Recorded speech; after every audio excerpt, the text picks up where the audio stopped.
샬롬 애청자 여러분들, 어디에 살고 계십니까? 내가 사는 곳은 에덴이어야만 합니다. 내가 사는 곳은 에덴 동산이어야만 합니다. 이런 주제로 말씀을 드립니다. 하나님께서 사람을 중심으로 아름다운 세상을 만드셨습니다. 만들고 보니 하나님께서도 너무 좋으셨습니다. 그래서 좋다라고 연발하셨습니다. 하나님 보시기에 좋으면 너무나 좋다는 겁니다. 사람이 살고 있는 곳은 하나님의 동산 에덴이어야만 합니다. 그게 바로 하나님 만들어주시고 살게 하셨던 곳입니다. 에덴은 실제 있었던 곳입니다. 하나님께서 왜 인간을 에덴에서 살게 하셨을까? 주석에 보게 되면 하나님께서 인간과 더 깊은 교제를 갖기 위하심이었다. 두 번째는 인간으로부터 찬양과 영광을 받으시기 위함이었답니다. 세 번째는 인간이 평안하고 행복하게 살아가라. 그곳에서 머물게 하신 것이랍니다. 우리가 사는 삶의 현장이 에덴 동산이어야만 합니다. 하나님과 깊은 영적인 교제를 가지고 살아야 합니다. 주어진 그곳에서 만족하고 기쁨으로 살아야 합니다. 하나님을 찬양하며 살아야 합니다. 그리고 행복하게 살아야 합니다. 에덴은 곧 파라다이스 낙원이란 말입니다. 에덴이란 말은 먼저 개방된 들판, 둘째는 기쁨과 환희에 아름답다는 말입니다. 우리가 살고 있는 삶 현장이 에덴이 되시기를 축복합니다. 에덴은 어떤 곳입니까? 먼저 에덴은 하나님이 만들어주신 곳입니다. 같은 물건도 누가 만들었는가? 거기에 따라 가치가 다릅니다. 근자의 명품이 가짜가 많답니다. 대부분 국적 분명하지 않는 표시가 되어 있답니다. 우리가 사는 세계는 누가 만드셨습니까? 표시해 보세요. Made in God입니다. 하나님이 만드셨습니다. 틀림없습니다. 우리 하나님께서 만드신 곳에서 우리는 살고 있는 겁니다. 우주의 주인 하나님께서 우리를 위해서 만들어주신 것입니다. 하나님이 에덴을 만들어주신 이유가 있습니다. 무엇입니까? 바로 하나님께서 우리를 사랑하셨기 때문입니다. 사람을 사랑하신 하나님께서 가장 좋은 곳을 만들어주신 겁니다. 사랑은 마음에서부터 시작되고 태도에서부터 나타납니다. 하나님께서 사람 만드실 때부터 사랑하셨습니다. 흙으로 만드시고 코에 생기를 불어 넣으셨다고 합니다. 제일 좋은 곳에서 살게 하고 싶으셨던 것입니다. 그래서 바로 에덴 동산에 살게 만드신 겁니다.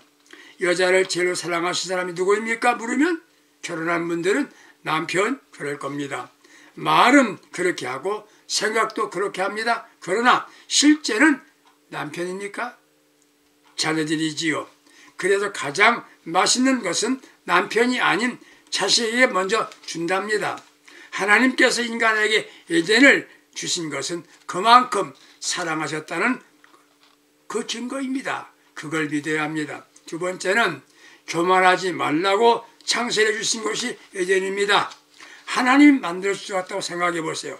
얼마나 자신이 만들었다고 생각해 보세요. 얼마나 자만했겠습니까? 남의 것 가지고도 교만한데 인간이 노력하여 만들었다면 말로 표현할 수 없을 만큼 자만했을 겁니다. 교만했을 겁니다. 헬라의 거지 철인 디오게네스는 어느 날 철학자 플라톤의 궁전 같은 집 방문했답니다. 그 집 응접실에 깐 호화스러운 양탄자 위를 걸으면서 디오게네스는 마치 생물을 밟아 죽이는 제주처럼 질리면서 플라톤의 교만을 밟았습니다. 다음에는 플라톤이 디오게네스의 가난을 과시하며 사는 비가 새는 집을 방문했을 때 누더기 양탄자 위를 뱀의 머리 밟아 죽이는 것처럼 아주 흉측한 태도로 밟고 있는 것입니다. 둘 다 모두가 다 가난을 거룩하게 여기는 디오게네스의 교만을 밟은 것이지요. 성자는 자신이 성자라 생각하는 순간에 이미 성자가 아니다라는 말이 있습니다. 성자라 하던 이가 죽을 때 참회록을 기록하며 자기 자신이 산 것은 하나님의 은혜였다고 고백합니다. 교만이 죄의 근본입니다.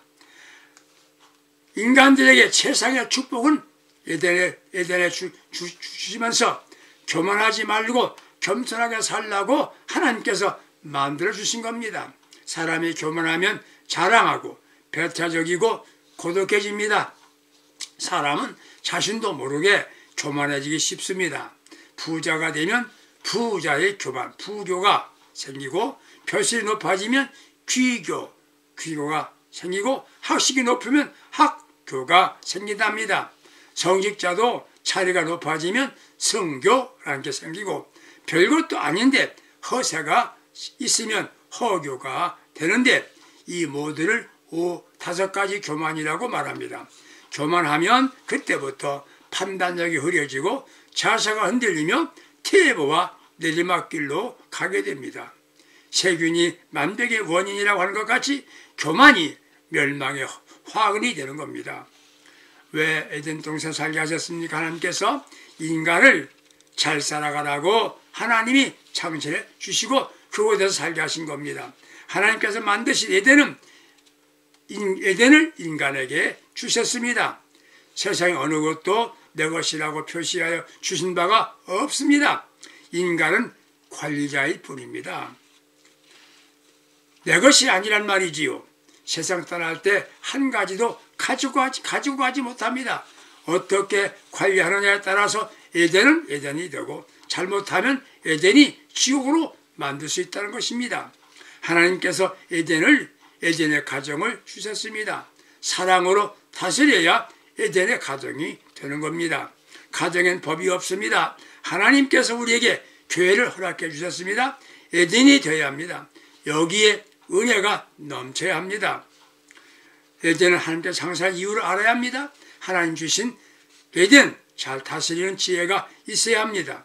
싱가포르라고 나라는 1965년 말레이시아 연방에서 축출당하여 미래가 불투명한 상태에서 생존을 넘어 초유 국가를 비전을 제시하면서 국민 통합을 역설하고 나선 리콴유의 지도를 받아서 부패와 집단 이기주의가 판치던 그 나라를 국민소득 4만 물리 도시국가를 소득 만들었습니다. 경제 부국으로 발전시킨 나라가 싱가포르입니다. 우리에게 주신 에덴을 에덴되게 하는 것은 우리 모두 청지기임을 자각하고 하나님께 감사하며 바르게 관리해야 한다는 것입니다. 두 번째 에덴은 생명나무만 먹고 생명나무 열매만 먹고 사는 동산입니다. 사람을 지으시고 에덴에 살게 하신 하나님은 먼저 먹거리를 해결해 주셨습니다. 수많은 생명과가 있었습니다. 예수님께서도 처음으로 마시는 포도주로 기적을 행하시고 베세다 가든에서 모자라는 떡을 풍족하게 하셔서 양식을 주셨습니다. 레위기를 보게 되면 사람들이 먹어야 할 음식이 있고 먹지 않아도 되는 금하게 한 게 있습니다. 그럼에도 사람은 먹지 않아야 할 것을 먹고 있습니다. 뭐라며 먹나 보세요. 인생이 얼마나 산다고 먹고 싶은 거 못 먹으면서 살아. 상당한 인생 철학을 갖고 있는 것처럼 말합니다. 이게 문제입니다. 성경에는 그 말 음식은 소위 정력에 좋다 하면서 먹습니다. 미국의 외식업체들이 건강에 좋지 않다고 하는 고열량 높은 매출로 높은 수입을 올린답니다. 그게 소위 말하는 패스트푸드업입니다. 고용량 음식이 아니더라도 달밤에 수제를 못 참는 이들이 즉 야식 증후군이라는 것입니다. 건강을 해롭게 하지요. 식자 민지 보냐라고 하는 옛말을 말했습니다. 먹는 것은 국민의 생사를 좌우한다는 것이지요. 이 중에 하나가 뭡니까? 식사 습관이 문제라는 것이지요. 정신법을 알아야 됩니다. 편식하지 말아라, 과식하지 말아라, 속식하지 말아라, 미식하지 말아라, 이런 말들이 있어요. 미식가는 십중팔구 통풍에 걸린답니다. 세상에 먹기 위해 사는 것, 사람같이 있다는 것이지요. 하나님께서 인간에게 건강하게 잘 살아라 그러면서 먹을 것부터 챙겨주셨습니다. 그런데 잘 먹어야지요. 뭘 먹느냐 중요한 게 아니라 어떻게 먹느냐, 이게 더 중요하답니다. 모든 음식도 먹는 방식에 따라 다르다는 것이지요. 우리는 무엇만 먹어야 됩니까? 생명과만 먹고 살라는 것이지요. 생명과가 뭡니까? 하나님이 주신 양식입니다. 그런데 인간들이 선악과를 먹다가 타락했습니다. 다 먹어도 선악과는 먹지 말라고 하셨습니다. 하나님께서 먹지 말라 하신 선악과 먹지 않아야 됩니다. 물질 생활에서 11조 신앙인에게는 선악과입니다. 신앙인이 믿음으로 승리하고 약속한 축복의 삶, 예전의 삶 살기 원한다면 생명과는 얼마든지 먹어도 됩니다. 그러나 선악과만 먹으면 신락원입니다. 에덴 상실하게 됩니다. 유대인들이 수천 년 유랑생활을 했습니다. 그러나 지금 세계에서 영향력 있는 민족이 된 것입니다. 왜 그렇습니까? 그들은 지금도 율법대로 살고 율법을 실천하기 때문입니다. 신앙인들은 생명과를 먹어야 된다. 말씀대로 살아야 된다는 것이지요. 생명과만 먹어야 됩니다. 말씀이 바로 생명과입니다. 왜 선악과에 관심 갖습니까? 날 위해 살 수 있는 날은 매주에 7일이지요. 그중 하루는 안식일로 지키는 것입니다. 이게 생명과를 먹는 방법이 되는 것입니다. 운동선수 가운데에 아마추어가 있고 프로가 있습니다. 프로는 기본기가 잘 되어 있습니다. 아마추어는 마음대로 배운 사람입니다.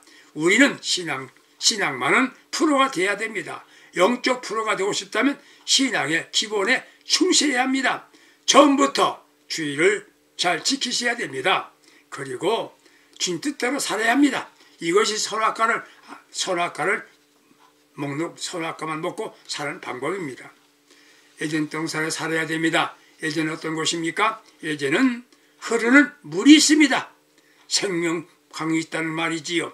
도시가 대개 보면 강을 끼고 있지요. 사람 살아가는데 절대 필요한 게 뭡니까? 물입니다. 아파트도 강가에 있으면 값이 비싸답니다. 예전에는 4대 강이 흘렀습니다. 비손강입니다. 비손강, 이는 풍부하게 흐른다는 뜻입니다.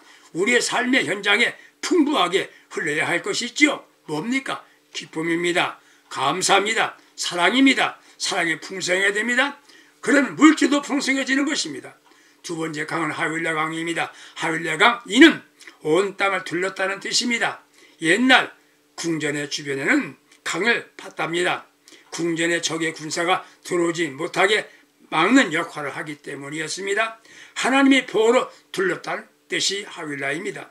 질병이 들어오지 못합니다. 재앙도 들어오지 못합니다. 가난도 실패도 들어오지 못하도록 둘러주는 하윌라 강이 있는 곳, 그게 바로 에덴입니다. 세 번째 강은 기온강입니다. 기온강, 깊이 흐른다는 뜻입니다. 강이 깊지 않으면 강의 역할을 못합니다. 사랑도 깊이 해야 됩니다. 깊이 흐른다는 뜻이에요. 여러분, 충성도 깊이가 있어야 됩니다. 사람이 가벼운 사람을 뭐라고 합니까? 사람이 깊이가 없다, 그렇게 말합니다. 네 번째 강은 유프라데 강입니다. 이는 잘 흐른다는 뜻이에요. 혹은 좋다, 비옥하다는 뜻이 있습니다. 예전에 강 흐르는 것 같이 우리가 살고 있는 이 땅에 에덴이 되어 강물이 흘러야 됩니다. 축복의 강이 깊이 흘러가야 됩니다. 사랑과 기쁨, 만족의 강이 흘러가야 됩니다. 무엇보다도 은혜의 강물, 성령의 강물이 흘러가야 됩니다. 그것이 바로 우리가 사는 에덴이 되는 것입니다. 그런데 강물이 말랐습니다. 이게 문제입니다. 한 성직자가 전상용사를 수용할 호르만 박사를 방문했답니다. 박사는 전쟁 중 부상당한 병사들이 신음하며 살려달라고 호소합니다. 한 손에 성경을 든 성직자, 부상병 만나서 머리에 손을 얹고 기도해 드릴까요? 그 병사, 제가 지금 목이 마릅니다. 물 좀 주세요. 다시 기도할까요? 저는 지금 춥습니다. 담요 있으면 덮어주세요. 성직자가 자기 유서를 뻗어서 그에게 덮어주었답니다. 그때 병사는 당신의 손에 들려있는 것 귀중한 성경이죠. 저를 위해 기도해 주세요. 그리고 성경을 읽어주세요. 그러더랍니다. 찬송도 있고 설교도 있고 기도를 하려면 먼저 메마른 것 사랑이 먼저 있어야 됩니다. 사랑의 강물이 흘러야 됩니다. 은혜가 메마릅니다. 물이 무엇입니까? 은혜입니다. 성령입니다. 성령은 상징적으로 표현할 때 불 혹은 물로 표현했습니다. 물 같은 성령, 불 같은 성령, 바람 같은 성령, 그러나 기름 같은 성령도 있습니다. 우리 사랑하는 여러분들, 강물 같은 성령의 물이 흘러야 예정이 되는 것입니다. 은혜와 성령 강물이 깊이 흘러야 한단 말입니다. 물 같은 성령으로 목마른 이를 해갈시켜 줍니다. 지금 모든 이들이 목말라 합니다. 성령의 생수가 필요합니다. 물은 생명과 관계가 있습니다. 물만 마셔도 삽니다. 물이 모든 생물을 성장하게 만듭니다. 물은 생명과 관계가 있습니다. 바로 물은 성장하게 만듭니다. 성령 충만하면 신앙이 성장합니다. 심령도 새롭게 됩니다. 물은 더러운 것을 씻어서 깨끗하게 만듭니다. 오늘 너무나 더러운 것이 많습니다. 깨끗하게 해야 하는데 방법이 없습니다. 성령의 물로 씻으면 온전하고 깨끗하게 됩니다. 물은 불을 끄는 역할을 합니다. 욕심의 불을 꺼야 합니다. 정욕의 불, 음란의 불을 성령의 물로 끌 수가 있습니다. 욕망으로 인하여 시기, 질투의 불 타오르고 있습니다. 이것은 성령의 물로 끌 수가 있는 것입니다. 잘못된 불을 끌 수 있는 것입니다. 물은 힘입니다. 물로 발전도 할 수 있습니다. 수력 발전 아시지요? 홍수 때 보세요. 물이 얼마나 힘이 있는지 사람도 집도 삼켜버립니다. 성령의 물은 능력입니다. 귀신도 물러갑니다. 병 치유하게 하는 능력입니다. 죄와 세상을 이기는 능력을 주시는 것이 성령의 물입니다. 성령을 받았나 받지 못했나 자신이 알 수 있을 것입니다.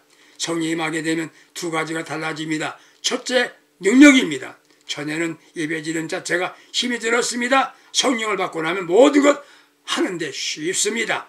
무슨 일을 하라고 한다면 하라고 하면 해냅니다. 성령이 임재한 증거가 뭡니까? 두 번째는 기쁨입니다. 하나 능력, 두 번째 기쁨이에요. 왜 그렇게 기쁜지 알 수 없답니다. 충성하면서 기쁩니다. 억지로 해보세요. 어렵습니다. 성령 물로 충만해지면 쉽고 재미가 있습니다. 물은 낮은 대로 흐릅니다. 겸손한 사람에게 성령이 임합니다. 물을 만나면 하나가 됩니다. 물의 특성입니다. 모든 이들과 더불어서 하나가 되고 연결하여 친하게 됩니다. 사랑하는 말 해당 없습니다. 사도행전 4장 32절에 무리가 한 마음과 한 뜻이 되어 모든 물건을 서로 통용하고 라고 했습니다. 물은 환경에 잘 적응합니다. 둥근 그릇에 담으면 둥그러지고 네모난 그릇에 담으면 네모납니다. 잘 적응한다는 거 얼마나 유익한지 모를 것입니다. 우리가 있는 가정이 에덴이 되어야 됩니다. 우리가 속한 교회가 에덴이 되어야 됩니다. 우리가 살고 있는 나라가 에덴이 되어야 됩니다. 하나님께서 창조해 주셨으며 그분이 나의 삶의 주인이 되심을 믿어야 에덴이 되지요. 에덴의 삶이 되어야 합니다. 생명과로 만족하고 살아 섬기시기를 축복합니다. 에덴은 물로 흐르는 곳입니다. 축복의 강물, 기쁨의 강물, 성령의 강물이 흐름으로 기쁨과 만족 그리고 행복과 축복이 넘치는 강이 에덴이 되실 에덴의 삶을 살아가시기를 축복합니다. 여러분의 가정이 에덴이 되십시오. 여러분의 교회가 에덴이 되시기를 축복합니다. 기도합니다. 하나님 아버지, 우리가 사는 곳이 에덴으로 바꿔주셔서 행복하고 풍성하고 복된 삶을 살 수 있도록 은혜 내려 주시옵소서. 예수님의 이름으로 기도합니다. 아멘. 감사합니다. 에덴의 축복으로 승리합시다.